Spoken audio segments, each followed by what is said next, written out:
Flying VFR at night has some pros and cons, with some differences that you should be aware of. Conditions at night are generally better than in the day, with smooth air, lighter winds and improved visibility. Lit runways and other traffic are easier to see. On the other hand, your visual references are restricted, with less ground features visible for navigation and often the absence of a clear horizon. Follow this taxiway all the way to the full-length holding point for runway 08 here at Toronto City Airport.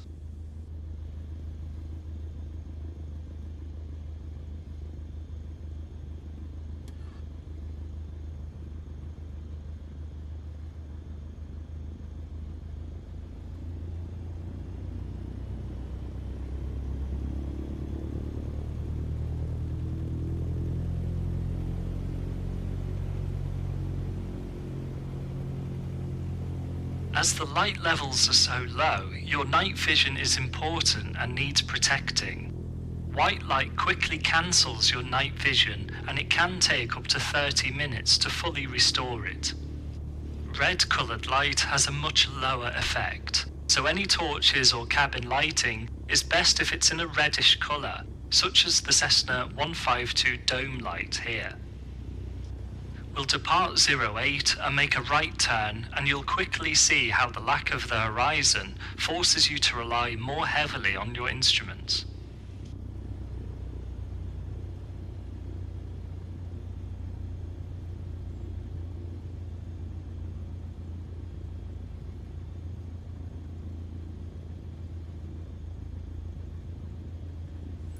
Cessna Foxtrot Sierra Alpha Charlie, ready for departure, runway 08, departing circuit to the south.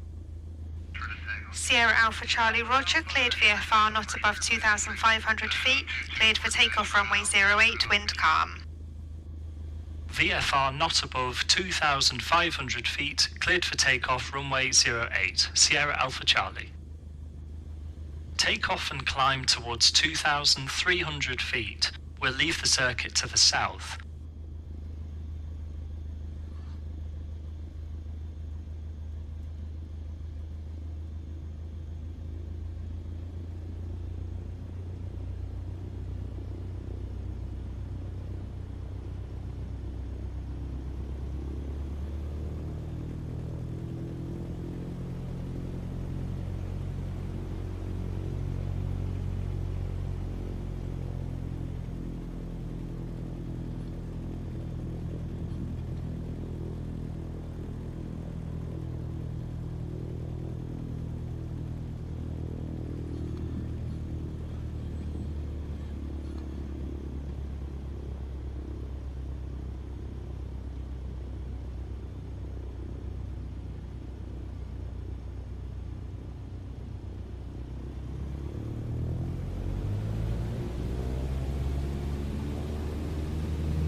You can bring the flaps up now that we're passing 300 feet above airfield level.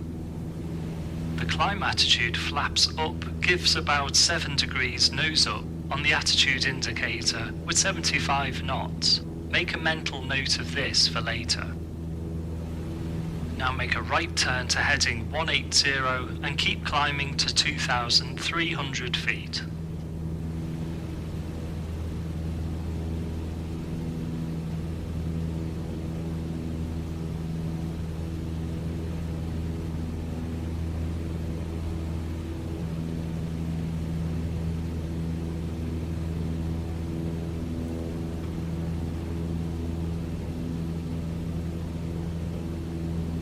As we look out over Lake Ontario in the dark, see how your horizon has already pretty much vanished.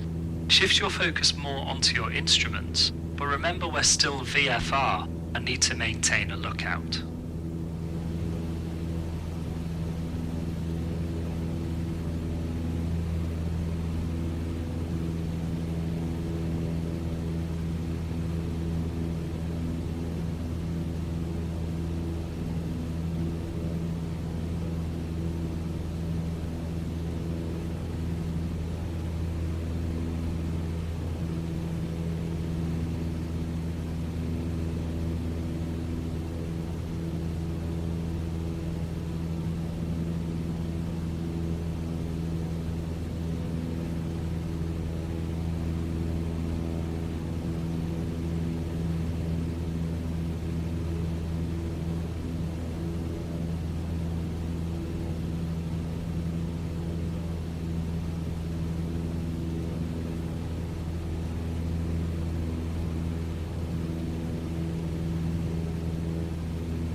Level off at 2,300 feet using the attitude indicator and VSI to set level flight. You can lean the mixture a little, set power for 100 knots and retrim.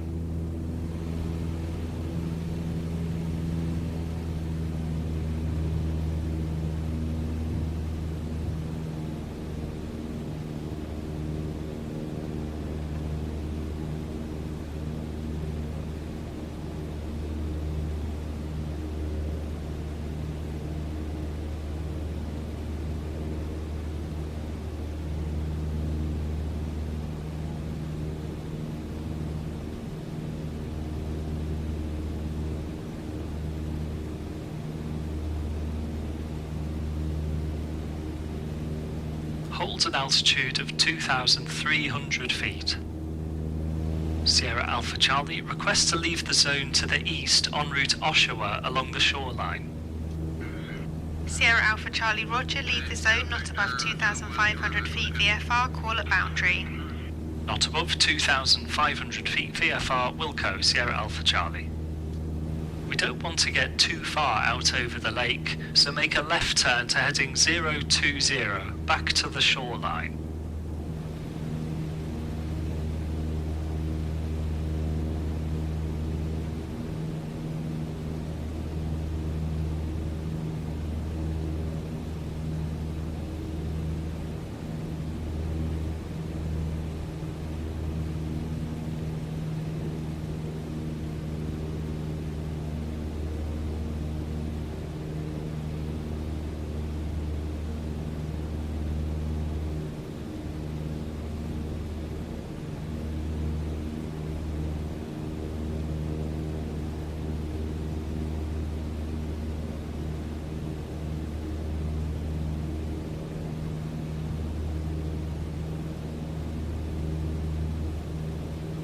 This heading keeps us tracking the north shore of Lake Ontario, parallel the runway, and brings back a partial horizon with the streetlights off in the distance.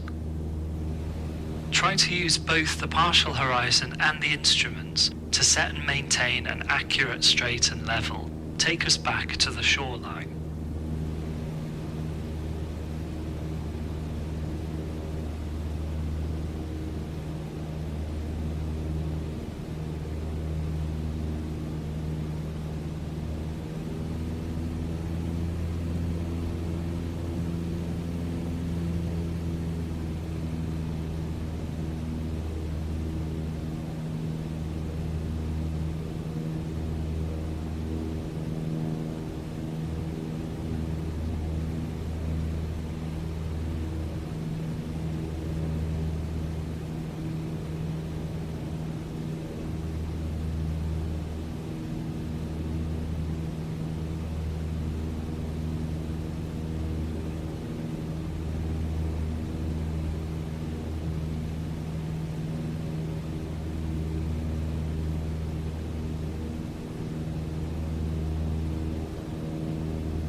back at the shoreline, so make a right turn heading 060 to follow the shore eastbound.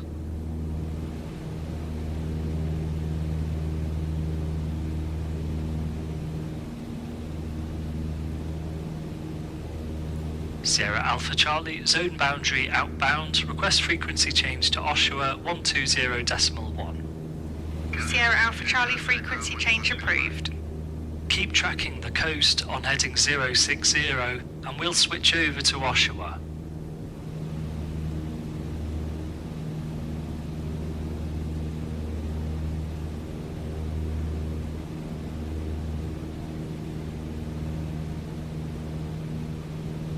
Traffic is easier to see at night thanks to the position lights, strobes and landing light. The green position light is on the right wing and the red on the left. This makes deciphering the orientation easy as the colour indicates which side of the aircraft you're seeing. If you see both red and green, you're approaching head-on. If you do encounter another aircraft head-on, you both make a turn to your right to increase separation. Keep on following the shore heading 060.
If you look at 9 o'clock off the left wing, you can see up the centre line of the runway at Buttonville.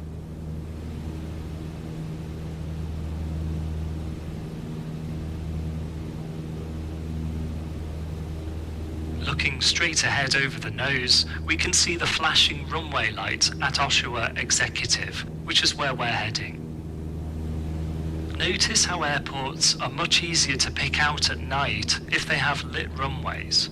Unlit grass runways can be nearly impossible to spot, however, so those airfields would only be operational during the day.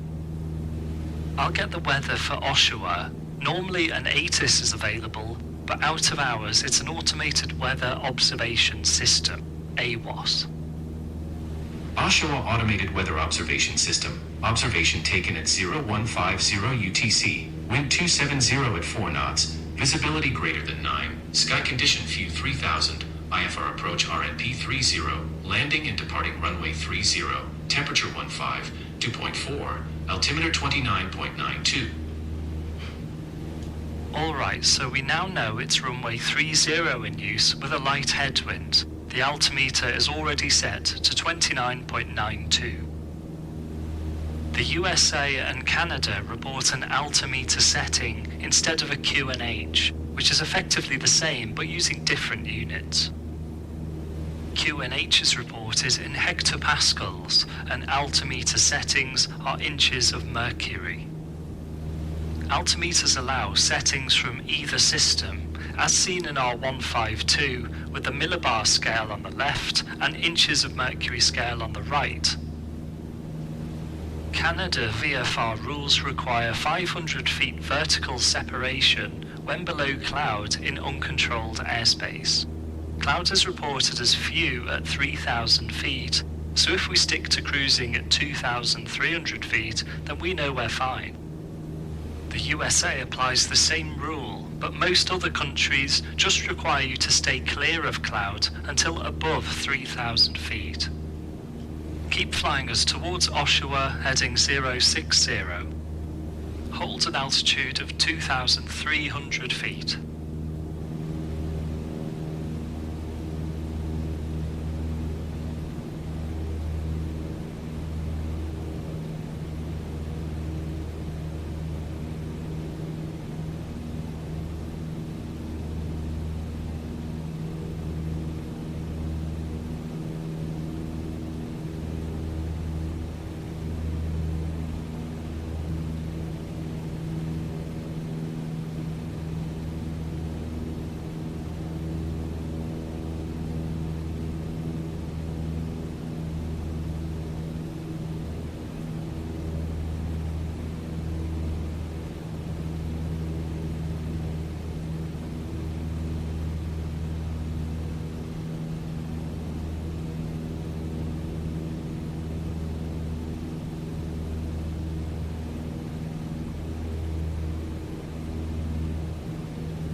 Oshawa operates what's known as a mandatory frequency area. This means a radio is required to fly into or near the airfield. We're getting close to the Oshawa MF zone, so we'll call up and announce our position and intentions. Oshawa traffic, Cessna Foxtrot Sierra Alpha Charlie, 10 miles southwest, 2,300 feet, inbound landing 30, Oshawa. We know from the AWOS that it's runway 30 in use, which is a normal left-hand circuit. In other ICAO countries, we'd make an overhead join, descending on the dead side before joining the crosswind leg. The USA and Canada allow joining uncontrolled circuits straight into the downwind leg from a 45-degree intercept at circuit altitude.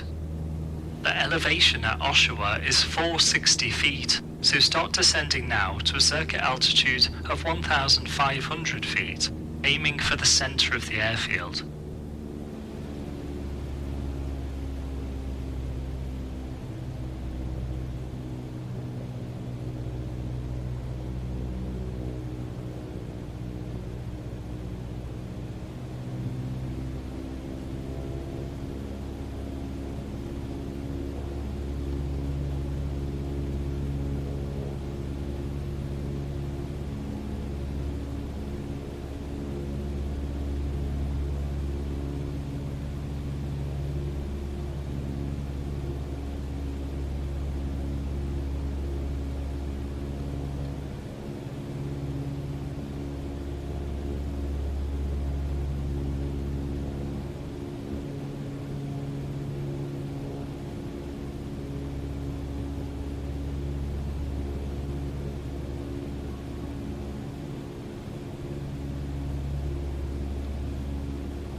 Maintain 1,500 feet as the circuit altitude until turning base.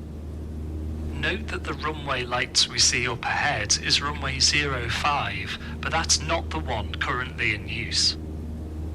Oshawa traffic, Cessna Foxtrot Sierra Alpha Charlie joining mid-downwind 30, Oshawa.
track angle.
Circuit altitude is 1,500 feet.